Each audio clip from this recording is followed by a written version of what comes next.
ప్రియమైన దేవుని వల్ల సర్వమానవాళి రక్షణ కొరకు ప్రభువైన యేసుక్రీస్తు శిలువలో ప్రాణం పెట్టి తిరిగి లేచారు.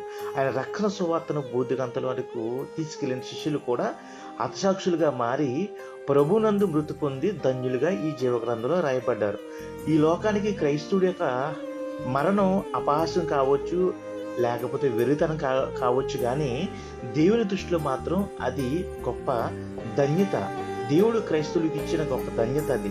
కాబట్టి ప్రభువునందు మృతి పొందిన వారు ధన్యులు.